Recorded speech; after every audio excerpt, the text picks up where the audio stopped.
What's the haps? I'm Meroka, and today I'm going to be taking a quick look at Gravity Error by Faris Mohammed. This is a puzzle platformer about, well, surprisingly enough, gravity mechanics, which is a weird kind of flavor of the month thing for indie development, it seems, at the minute. I've seen and played quite a few titles that play about with gravity over the course of the last year or so. It's a weird kind of thing. I don't know if everybody's decided that they like the other ones and decided to build upon it or what, or if everybody's just kind of done the same thing at the same time.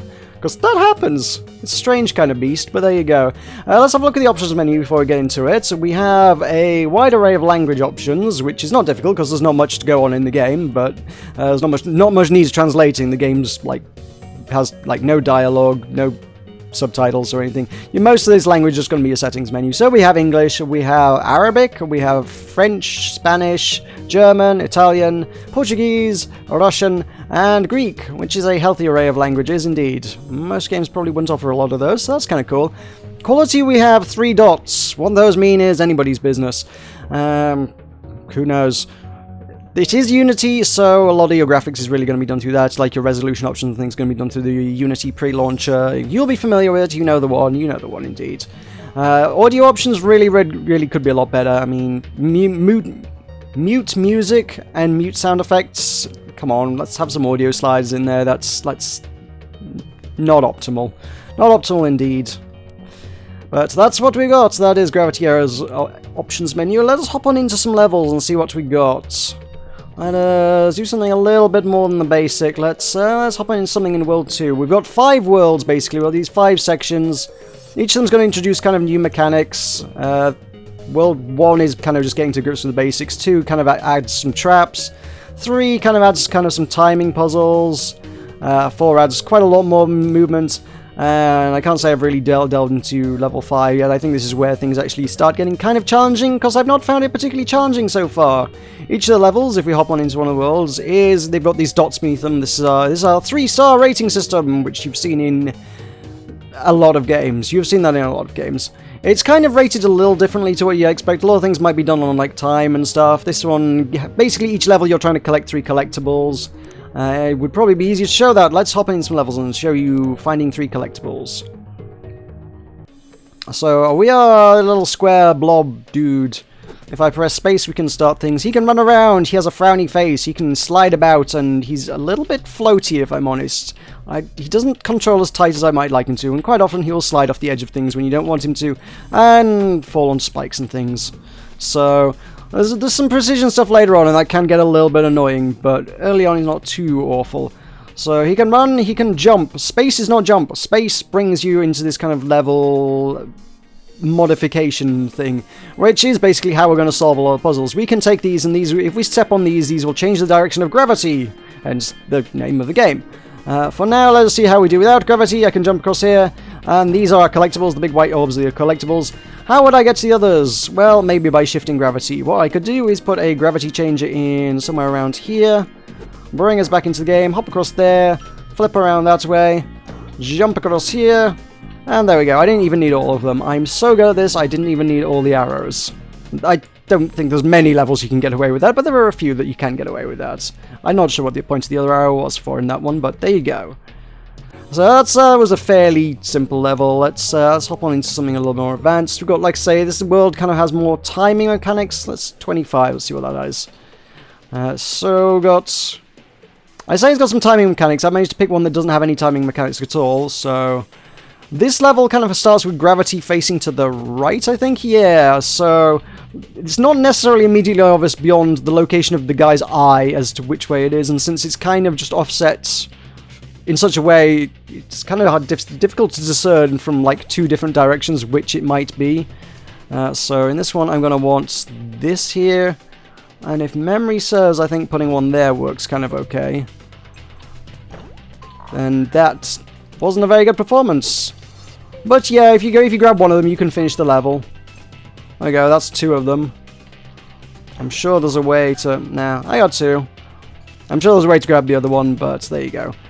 I want to show you some of the timing mechanics, because that's one of the few ways in which it makes it a little bit more interesting. So yeah, we've got these kind of weird weighty things with eyes that we need to time our jumps to try and dodge, and also try and not land on spikes.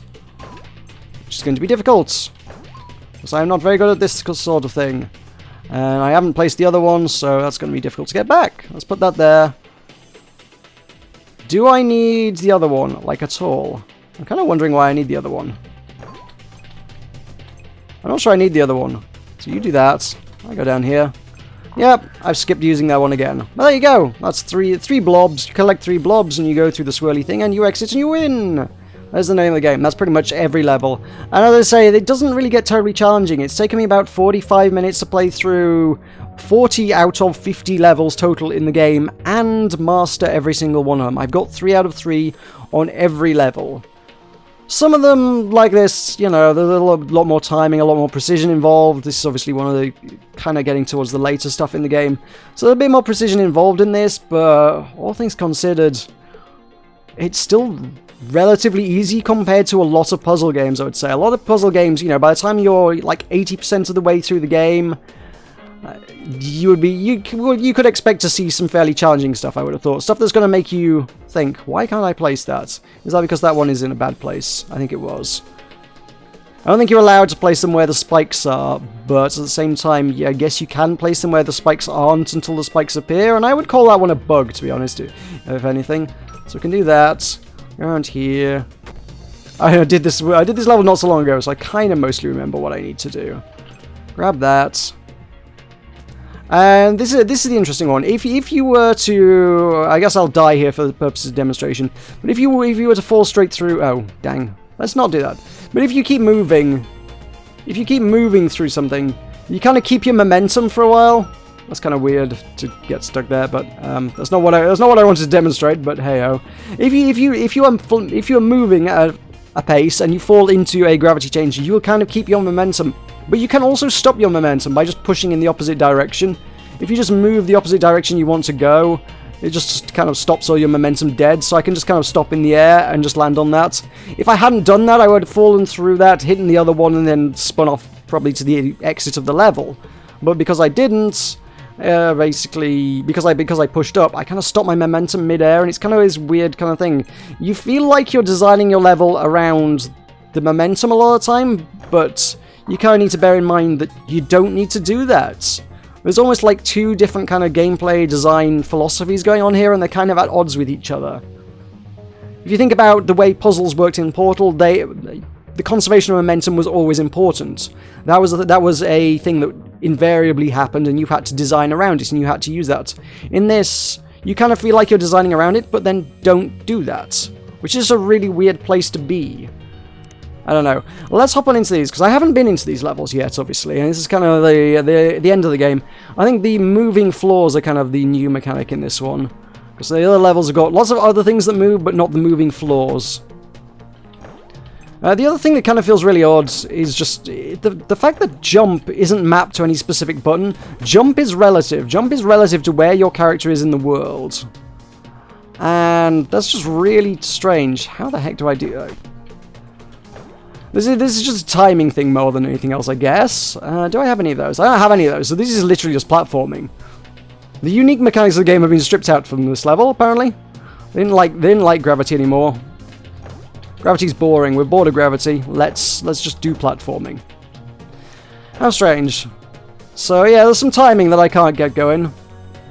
I guess this part of the game is a little bit more challenging than the rest, but yeah, you gotta play through 45 minutes of fairly easy content to get to this stage, and I'm not sure that were I to persist with this, it would be that hard, but it's just getting the timing right.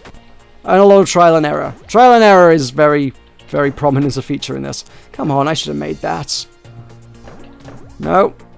I'm not sure when the right time to jump. I wonder if the right time to jump would be when this was at the bottom. Because then I could... That's not going to work. Hit me! So, yeah, it spends most of its time up there. Yeah, so if I do that, that gets me across. Okay. That timing was off. Come on. That's that. And I'm out and free. There we go. That was 3. Told you I could get it. There you go. Yeah, the jumping being relative to your character is strange, because if I'm on, say... If I was on... Can I get a gravity thing? There we go. If I'm on this wall, I have to press down to jump. And just not having a consistent jump button kind of messes up with, I don't know, your brain more so than anything else.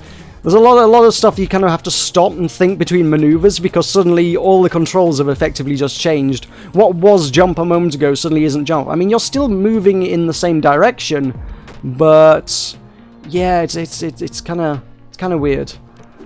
You kind of have to rethink what you're doing like all the time. So I guess, yeah, it's a timing thing that's thrown off by him being kind of slippery. So I need to stop underneath each of them, but yeah. Timing! Lots of timing. And caution. More caution than I'm giving this, to be fair. I don't think I can get over that, can I? If I wanted to utilize that, I guess I would move it up a little bit. We'll try again. Try not to get... caught. Dang it. Yeah, it's just not nearly as precise as something like this kind of needs to be. And I just realized where this needs to be. This wants to be in that corner, really. So let's try again. And try not to get slammed by things because I'm slippery. Oh, see, I stopped moving before I got there, but he kept moving into it. That's really frustrating when they do that. I don't... It doesn't make for a satisfying experience when a platformer does not have the tight controls you so demand of a platformer. I reckon I can do this. And the other side, nearly there. There we go. Freedom. Yes, and 3 out of 3. Cool. I don't think this game would take too much to, 100%. I reckon getting 150 out of 150 points in this game would be fairly straightforward. You'd do it in, I don't know, easy less than a couple of hours, even if you were really bad at it, I think. But at the same time, the game is not terribly expensive. It is only £3.99 on your regional equivalents, and maybe that's worth it to you. I guess if you're looking for a really challenging puzzle experience, if you're the sort of person who really likes puzzle games and likes to be challenged, you definitely ain't gonna find that here. There's, like I say, mostly trial and error, and a bit of learning the mechanics of the timing is all it's gonna take to get things right and perfect.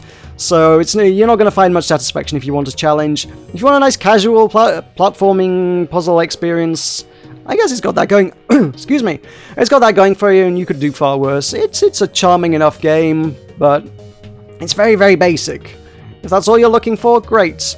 If you want something more advanced, you might have to look elsewhere, I'm afraid. But there you go. That is Gravity Error. So that is out now on Steam, available for Windows and Mac, as I say, for £3.99 or your regional equivalents. Thank you very much for watching. I've been Meroka, and I will see you next time.